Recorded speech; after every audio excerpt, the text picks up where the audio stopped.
Au nom du Père et du Fils et du Saint-Esprit. Amen. Évangile de Jésus-Christ selon saint Marc, chapitre 7, versets 31 à 37. En ce temps-là, Jésus quitta le territoire de Tyr. Passant par Sidon, il prit la direction de la mer de Galilée et alla en plein territoire de la Décapole.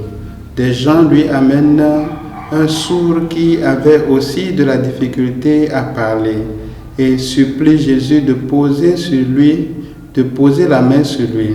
Jésus l'emmena à l'écart, loin de la foule, lui mit les doigts dans les oreilles et avec sa salive lui toucha la langue. Puis, les yeux levés au ciel, il soupira et lui dit « Ephphatha », c'est-à-dire « ouvre-toi ». Ses oreilles s'ouvrirent, sa langue se délia et il parlait correctement. Alors Jésus leur ordonna de n'en rien dire à personne, mais plus il leur donnait cet ordre, plus ceux-ci le proclamèrent. Extrêmement frappé, il disait « Il a bien fait toutes choses. Il fait entendre les sourds et parler les muets. » Acclamons la parole de Dieu. Louange à toi, Seigneur Jésus.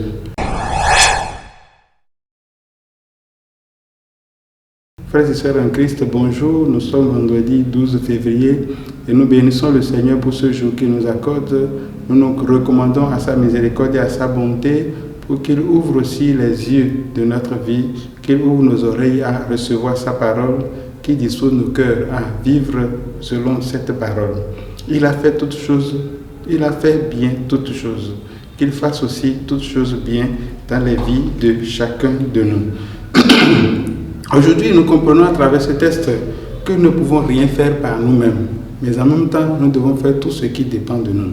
Ça, c'est important de le comprendre, parce que accepter que Dieu, il est le tout de notre vie, qu'il est capable de tout, c'est une bonne chose. Mais de là, tomber dans la fatalité de croiser les bras, ça, ce n'est pas chrétien. Le chrétien reconnaît la place de Dieu. Il sait qu'en toute chose, en Dieu se trouve l'accomplissement, l'origine, l'accomplissement de toutes choses. Mais cela ne n'empêche pas de s'engager au maximum pour faire tout ce qui dépend de lui. Et c'est de ça qu'il s'agit. Les gens qui ont amené cet homme-là, ils ont fait tout ce qui dépendait d'eux. Et il faudra que nous aussi, nous soyons ce genre de personnes. Au lieu de poser des questions pourquoi, ou d'accuser, nous pouvons être ceux-là qui amènent des gens à Jésus, ceux qui conduisent des gens vers Jésus. Et ça, c'est important. Lorsque nous avons conduit les gens jusqu'à Jésus, le reste ne dépend pas de nous. Vous voyez, le texte dit ici clairement, ils sont venus, ils disent à Jésus, impose-lui les mains. Jésus ne fait pas ce qu'ils ont dit, non. On dit Jésus les regarde. Il a pitié de la personne, il a compassion de la personne. Donc même si les gens qui l'ont amené ne sont pas dans la dynamique de Jésus, Jésus prend ce monsieur et se met à l'écart. Parce que ici, c'est lui qui décide, c'est lui qui fait. Il a changé de méthode, il a changé de mode d'emploi. Aujourd'hui, il met le monsieur à l'écart pour pouvoir réaliser la merveille. Ce qui est important, c'est de faire en sorte que les gens rencontrent Jésus et de laisser Jésus agir dans la personne. Ce qui est important, c'est de faire la démarche nous-mêmes pour aller vers Jésus et de laisser Jésus agir en nous. La façon dont Jésus va agir, c'est son affaire, c'est lui qui décide.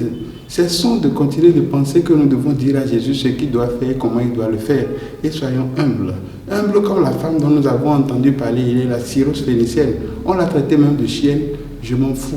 Moi, je suis ici et je suis à tes pieds. J'attends ta grâce. Que le Seigneur vraiment multiplie ses grâces dans la vie de chacun de nous et nous aide à accepter qui nous sommes, des gens simples, mais dont le devoir est d'aller vers Jésus et d'apporter d'autres, d'accompagner d'autres vers lui. Quant à ce qui va se passer ensuite, que nous ayons suffisamment d'humilité pour laisser Dieu faire ce qu'il doit faire. Que le Seigneur agisse aussi dans nos vies pour chasser de notre vie toute cécité et tout aveuglement pour que nous soyons des témoins crédibles du Seigneur maintenant et pour les siècles des siècles. Amen.